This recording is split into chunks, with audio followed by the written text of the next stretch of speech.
What a great website. You know, at least I won't get death threats for this one, right? Well, one thing is for sure. I will never be free from the shackles of female anatomy education. All right, let's go through them one at a time. So this one starts with user at bunnyums expressing that people not knowing that squirt is pee is frying me. Well, you know what? She's right. It really primarily is pee. I feel like so much misinformation surrounding the act of squirting is just a very pointless debate over semantics. And if you truly think something is mostly pee is good enough to fight over what really pee is or not, but whatever. If you had a glass with a teaspoon of Kool-Aid powder and I decided to take a piss in it, are you still drinking it? Actually, don't answer that question. But bottom line is, it is primarily composed of urine, and we will also examine what else. Female ejaculate, or whatever you want to call it, is a thick, whitish fluid that originates from the Skene's glands. These glands sit just under the bladder, beside the urethra, and are homologous to the male prostate. Chemical analysis of this fluid has been shown to have high concentrations of PSA, which is prostate-specific antigen,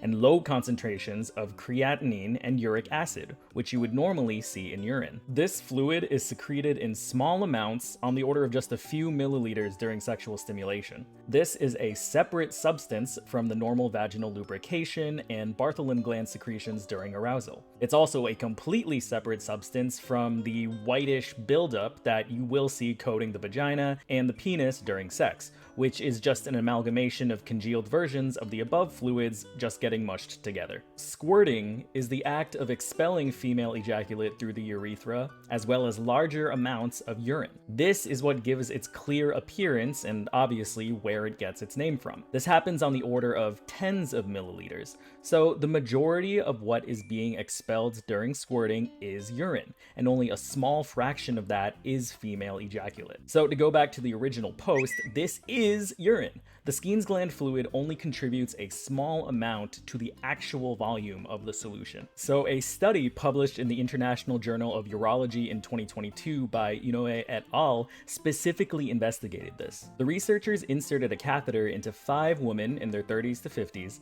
and drained their bladders to empty. They then injected a small amount of saline, dyed blue, back into the bladders and provided sexual stimulation in order to achieve squirting. In all of the subjects, the fluid that was discharged was blue. Chemical analysis supports this too, with most of this fluid being composed of creatinine, urea, and other compounds you would expect to see from urine. As a follow-up, with an empty bladder, one can still squirt, but it won't be of any significant volume.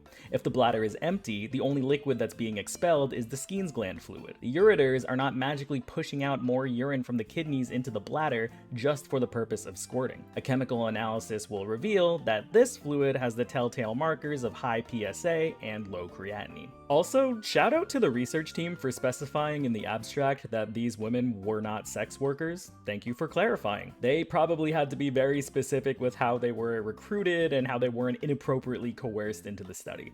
But also, what the heck was that conversation like? To summarize, female ejaculate is a substance made from the Skene's glands, akin to a female prostate. Squirting is expelling this substance mixed in with a larger amount of urine from the bladder and shot through the urethra. This is in contrast to how men ejaculate, where sperm, seminal fluid, and the resulting semen are all made in-house in the testicles or prostate, etc., and are expelled through the urethra without any input from the bladder. In fact, preventing urine from entering the urethra during ejaculation is a function of the prostate gland. And now let's move on to the concept of womb ASMR.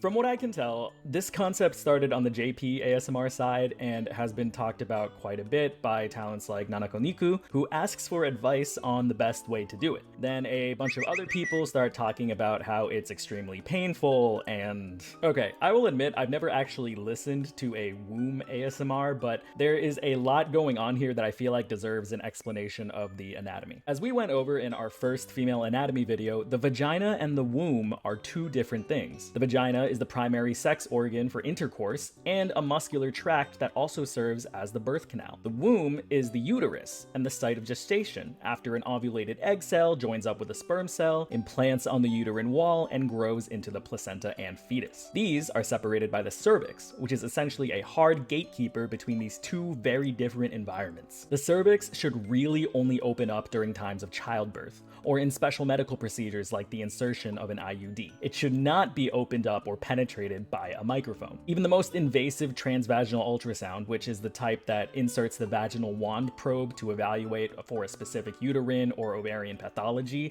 does not go all the way into the cervix. A loose cervix, also known as cervical insufficiency, is a medical problem that needs to be treated by a gynecologist, as it can cause terrible complications like infection, sepsis, or miscarriage. Yes, that means in contrast to all the bad anatomy that 18+ manga will tell you, the penis should never be penetrating the cervix and creating an open connection between the vagina and the uterus. These two users actually get it right. If people are actually talking about doing womb ASMR, then they should probably be using a contact microphone to capture sounds transabdominally, like how we would do an ultrasound for the fetus in the uterus. I have no idea what this would sound like in most people, and you would probably get a good amount of bowel sounds in there as well, but whatever floats your boat, I guess. If people are actually going ahead and sticking microphones in their vaginas in order to capture the sounds of their vaginal canals, then I can really only recommend them to be safe and minimize chances for infection. Please do not use a full-sized Shure SMB7 or Yeti and shove it in there. If I had to guess at what the most appropriate option would be, it would be a smaller lavalier microphone. It is lavalier, not lavalier. And please wrap it in a condom in order to prevent infection, parts breaking off, or retaining of foreign bodies inside the vagina. Obviously, only insert it as far as you are comfortable with. And if anything feels wrong,